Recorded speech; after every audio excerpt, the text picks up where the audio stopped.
جیسے کہ مجھے لگتا ہے کہ آپ نے ہمارا بینر دیکھا ہوگا میرا جسم میری مرضی، اس کا مطلب ہے کہ ہم لوگ ہومو سیکشولز کے لیے بھی چل رہے ہیں. کے بہکاوے سے بچانے کے لیے ان کے خلاف منظم تحریک شروع کرنی ہے. سب سے پہلے ہمارے ساتھ فکری سطح پہ مقابلہ کرنا ہوگا، کیونکہ ہم اس ایجنڈے کو کبھی اپنی سوسائٹی میں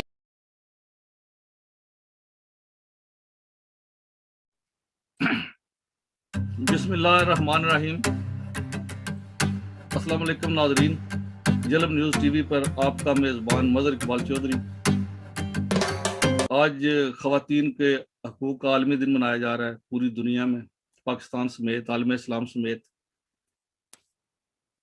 آج کے مہمان ہمارے معروف تجزیہ کار صحافی شاہد جنجوعہ صاحب ہمارے ساتھ ہیں.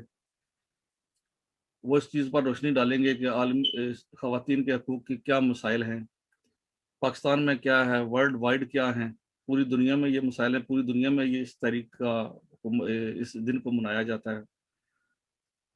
اور اس حوالے سے چند خیالات، چند گزارشات میں بھی کروں گا اور ان سے سوالات بھی کیے جائیں گے. اور یہ ہے کہ خواتین کے عالمی دن کے موقع پر ہماری پاکستان کے حوالے سے جب ہم خصوصی طور پر سوچتے ہیں یا اس حوالے سے بات کرتے ہیں تو بہت سے لوگ ہمارے وہ تو سرے سے ماننے کو تیار نہیں ہوتے کہ خواتین کے حقوق کا کوئی مسئلہ بھی ہے. وہ کہتے ہیں کہ خواتین کو اسلام نے بے شمار حقوق دے رکھے ہیں. تو میں ان سے پوچھتا ہوں کہ اگر اسلام نے دے رکھے ہیں تو مسلمان ملکوں میں وہ نظر کیوں نہیں آتے؟ کیا مسلمانوں نے دے رکھے ہیں؟ جتنے بھی اسلامی ملک ہیں وہاں پر عورتوں کے معاملات کو دیکھیں یا ان کے مسائل کو دیکھیں تو وہ صورتحال کوئی اچھی نظر نہیں آتی. پاکستان میں دیکھیں تو پاکستان میں بہت بڑی تعداد عورتوں کی وہ استحصال کا شکار ہے. بعض لوگ جو ہے وہ اس چیز کو تسلیم کرنے کے تیار نہیں ہوتے، لیکن وہ اپنے آگے پیچھے، اپنے ارد گرد، اپنی آنکھوں کے سامنے دیکھ سکتے ہیں کہ عورت کس طرح کی زندگی گزار رہی ہے.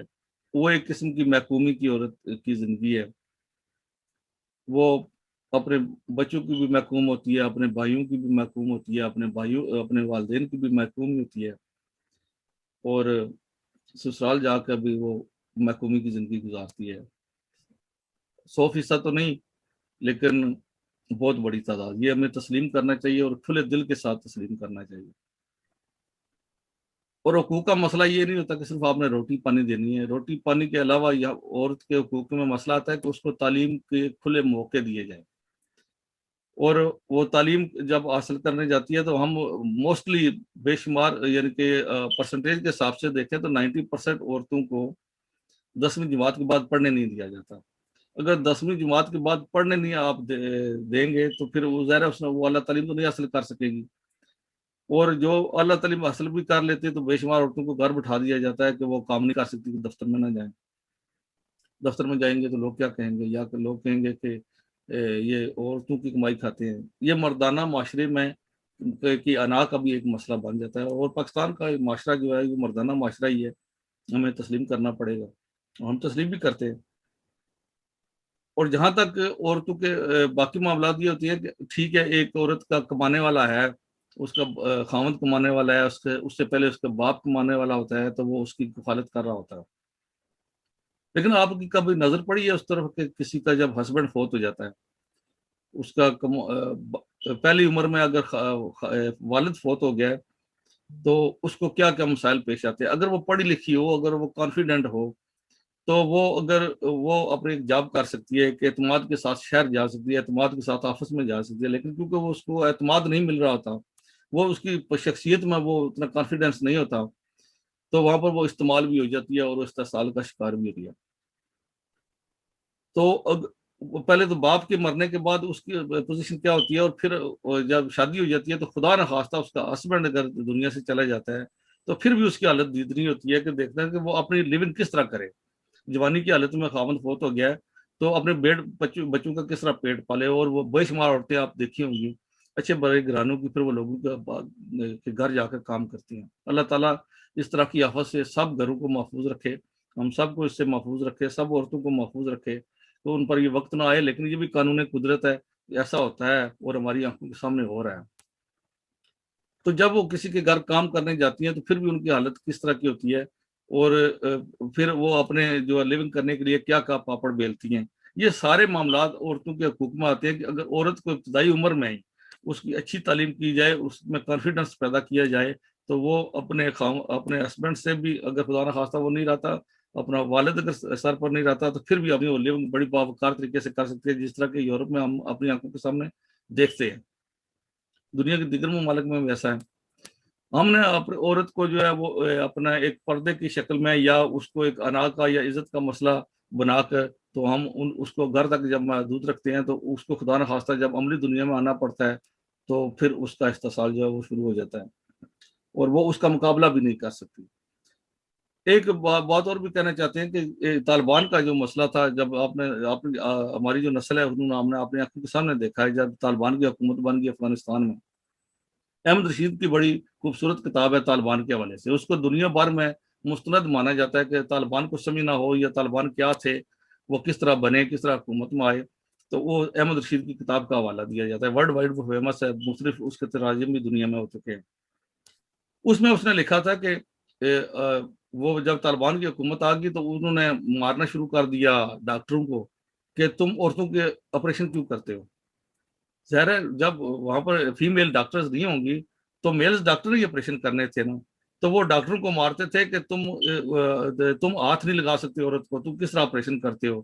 تو وہ پھر عورتیں چچلائی, وہ پھر روئی, اور لوگوں کو جو اس وقت کے لوگ جو متاثر ہوئے انہوں نے کہا کہ جب عورتوں کو تم پڑھنے نہیں دیتے, عورت پڑھے گی نہیں, ڈاکٹر نہیں بنے گی, تو وہ ڈاکٹر جب بننے نہیں دیتے ہو آپ لوگ, تو پھر مرد نے ہی اس کا علاج کرنا ہے نا. تو اس کے لیے تو یہی ضرورت ہے نا کہ آپ کی بیٹی پڑھے, آپ کی بیٹی جو ہے وہ ڈاکٹر بنے, اور پھر وہ آپ کی عورتوں کا بھی علاج کرے جو عورتوں کے مخصوص امراض ہیں یا مخصوص آپریشن ہوتے ہیں.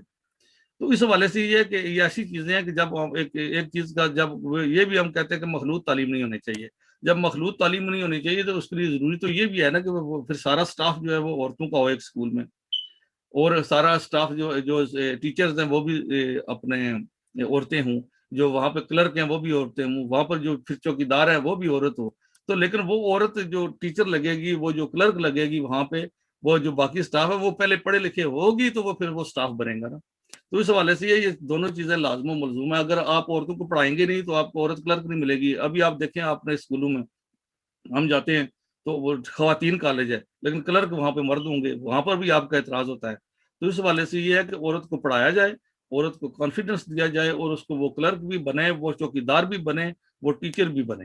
اور وہ جب وہ بنے گی تو وہ معاشرے میں, اور جب ہر گھر کی عورت جو ہے وہ کام کرنے پہ جائے گی تو وہ دوسروں کو اس نظر سے دیکھیں گے بھی نہیں. میں یہاں برطانیہ کی مثال دیتا ہوں کہ کچھ عرصہ پہلے, یا سے 20-25 سال پہلے, عورت کسی کی کام کرنے نہیں جاتی تھی. آج ہر گھر کی عورت جو ہے کام کرنے جاتی ہے, اور کسی کو کوئی نہیں کہتا. وہ تو خوش ہوتے ہیں کہ آپ کی بیٹی کیا کرتی ہے, تو بڑے فخر کے ساتھ کہتے ہیں کہ وہ جی کام کرتی ہے, آپ نے جاب کر رہی ہے. تو ابھی یہ فخر کا یعنی کہ احساس ہونا شروع ہو گیا لوگوں کو. پہلے کہتے تھے کہ نہیں جی ہماری عورت جو ہے وہ کام نہیں کرے گی.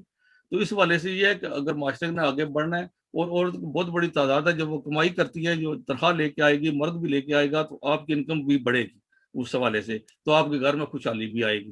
تو اس حوالے سے عورتیں کچھ حقوق کا تقاضا کرتی ہیں تو وہ اس کی بات تسلیم کرنی چاہیے, اور ان کے معاملات پر غور کرنا چاہیے. یہ میری طرف سے چند گزارشات تھیں. تو میں جناب شاہد جنجوعہ صاحب سے گزارش کروں گا کہ شاہد جنجوعہ صاحب آپ کس حوالے سے سوچتے ہیں, اگر آپ دیکھیں پاکستانی معاشرے کے حوالے سے, کہ عورتیں جب کہتی